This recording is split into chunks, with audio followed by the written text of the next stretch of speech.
السلام علیکم ګران دوستانو، هیله لرم چې جوړ روغ به یاست. نن ورځې موضوع مو ده څنګه تللی شهوت برته راولو. په تیر ویډیو کې مو پر دا باندې بحث وکړی چې کله یو نارینه خپل ښځې ته بې علاقه سي، ښځه څه کولی سي چې هغه بیرته خپل ځان ته علاقه راولي. هغه دا وه چې دا کولی سي ډول ډول لباسونه واغوندي، د هغه د خوښې خواړه اماده کړي، هغه ته یو حیرانونکی څه ورکړي تر څو د هغه توجه بیرته ودې ته راسي.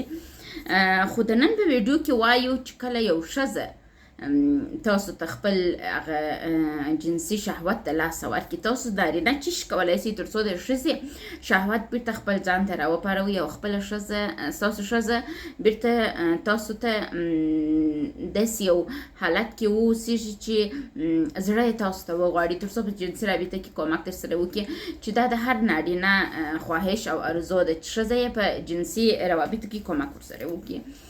راځو پر دا باندې دا وایو، کله چې موږ د ورځې په جریان کې خپل د میړه یا د مېرمنې څخه جلا یو، لرې یو، زموږ به هغوی ته شوق راځي، د هغوی ته مو اشتیا ډېرېږي چې والا ما لیدلی وای او یو بل ته مو مینه ورکړې وای. خو کله چې دوی کور ته راځي، په کور کې دغه مینه، محبت، د احساسات د منځه ځي. د دې علت چې شته چې موږ په کور کې د مسؤلیت احساس کوي. ښځې د مسؤلیت داسې احساس کوي، لوښي مینې چې پرې ولري، صفا مینه د کړې، کور پاک دی، سبا میلمه راځي، بل سبا چې کوم نن وي د داسې کار دی، سبا د عشر دی. دا ټول مسایل د ښځو پر حالاتو باندې بد تاثیر کوي. وای په کور کې نارینه هم د مسؤلیت احساس کوي، داسې احساس کوي چې ولا وړي چې خلاصې دي، بوره خلاصه ده، د کور کریا ده، د برق بیل دی. دا شیان دي چې نارینه په دا کور کې تر مسؤلیت لاندې راسي، خو دوی چې د باندې د کور څه یې په هغه اندازه چې په کور کې د مشکلات یې هغه نه حس کوي. نو په دې خاطر هم نارینه هم ښځه اشتیا یې و جنسي رابطې ته یا خپل د ژوند ملګري ته ډېر وي. خو کله چې دوی کور ته راسي، دوی د مسؤلیت احساس او غمونه ټول ورته راځي. د دغه حالت څخه د ځان خلاصولو دپاره، مخصوصا د ښځو دپاره، ګورئ اسلام ویلي دي، وایي که تاسو وس لرئ خپل مېرمنې ته مزدوره ونیسئ تر څو مزدوره د دې کارونه وکړي او دا وسایي. علت د دې چې شته چې ښځه د مسؤلیت احساس ونه کړي د کور د کارو په مقابل کې. هر څومره چې ښځه د کور د کارو په مقابل کې ډېر د مسؤلیت احساس لري، ډېر کار کوي، هغومره د هغې هغه شهوت په جنسي رابطې ته کمیږي، چې دا په څېړنو کې ثابته سوې خبره ده. نارینه بیا د ښځو د دې دپاره چې د ښځې د مسؤلیت احساس چې په کور کې لري، کوم خستګي چې لري، کوم مشکلات چې ښځه حس کوي، دا ښځه په چیش باندې د منځه تللی سي. څنګه ښځه کولی سي چې دغه احساسات کم کړي، یعنې خپل جنسي اشتیا وساتي؟ په دې کې نارینه د دې سره کومک کولی سي، او هغه دا دی چې خپل د مېرمنې سره خبرې وکړي. خو نارینه د ښځو د خبرو څخه ځان تښتي، ځغلي، ځکه چې ښځه د نارینه سره مثلا مالي تمه لري یا مثلا خواهشات لري، دوی نس کولی چې د خواهشات یې ور براورده کړي. نو په دې خاطر د ښځې د خبرو څخه تښتي.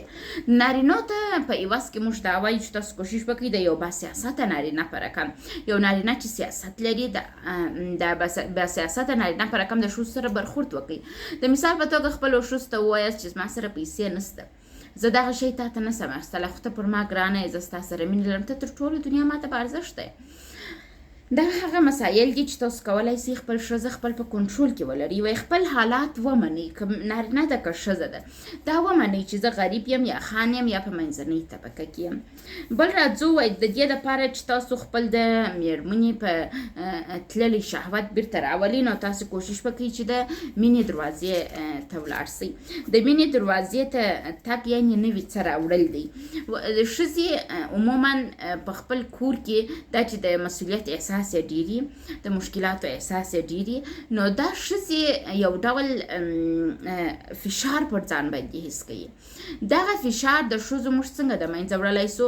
تاسو کولی سئ دوی ته دغه وکړئ، تغییرات د دوی په د شپې په تکسموکات کې راولئ. مثلا په میاشت کې یو وارې تاسو میړه میینه خپل د خوب اتاق، خپل د جنسي رابطې ځای ته تغییر ورکوئ، یو شم ورته راوړئ، یو ګل ورته راوړئ، یو حرکت خپل د ښځې په مقابل کې کوئ. ګورئ که چیرې ستاسو اقتصاد سم او یا هم امکانات لري، مثلا تاسو د هوټل یو اتاق بوک کړئ، خپل په ښار کې د هوټل اتاق بوک کړئ، ورسئ یوه شپه په هوټل کې وکړئ. دا هغه شان دي چې ښځه دې ته هڅوي چې زه مېړه ته مهمه یم، مېړه باندې زه ګرانه یم، ماته احساس لري. او یا هم کور ته نوې ده چې پر کټ روجایي راوړي. که تاسو په هوټل کې شپه نه کوئ نو نوې ده چې پر کټ روجایي راوړي. خپل د خوب او اطاق ته یو شی په میاشت کې حتما اضافه کوئ، نو بیا ستاسو هغه تاثیر ستاسو پر مېرمنې ډېرېږي. وایي کله د مینې دروازې ته ولاړ سئ ودرېږئ. څنګه درېږئ؟ وایي د مینې دروازې ته د تګ دپاره پلان جوړ کړئ. تاسو خپل د ښځې د شهوت راپارولو دپاره پلانونه جوړ کړئ، نقشې جوړې کړئ. وایي ښځې غواړي چې خبرې واوري، نارینه غواړي د خبرو څخه وتښتېږي، ځکه چې په خبرو کې ښځې د نارینو څخه خواهشات کوي. موږ نارینو ته دا توصیه کوو چې تاسو د ښځې د خواهشاتو دپاره جوابونه منطقي مه ورکوئ، بلکې احساسي جوابونه ورکوئ. منطقي جوابونه داسې چې مثلا هغې ته وایي چې زه دا پیسې نه لرم چې تا ته یې درکړم. احساسي جوابونه داسې چې ته ماته ډېره ګرانه یې، در تا زر شان قربانوم، خو زه وس نه لرم چې تا ته دا شی واخلم. ښځې ته به هېڅ وخت امید نه ورکوئ، هېڅ وخت به غلطه وعده نه ورکوئ، نه به ورته وایي چې سمه ده دا شی درته اخلم، خو ته پکښې ناکامه کېږې چې ورته واخلې. راځو بله موضوع چې تاسو د خپل ستاسو د ښځې شهوت و تاسو ته ډېرې هغه تفریح ده چې تاسو هغې ته د تفریح زمینه مساعده کوي. حداقل په هفته کې یوه ورځ هغه تفریح ته وباسئ، یو ځای یې وباسئ، د باندې یې وباسئ چې هغه د کور څخه د باندې تفریح حس کړي. که د کور څخه نسئ وتلی، مشکلات دي، یوه پیزا ورته راوړئ، یو برګر ورته راوړئ، یوه کوکا کولا ورته راوړئ. دا هغه شیان دي چې ښځه دې ته هڅوي چې احساس وکړي چې زه مېړه ته مهمه یم، نو بیا د هغې شهوت تا ته راپارېږي.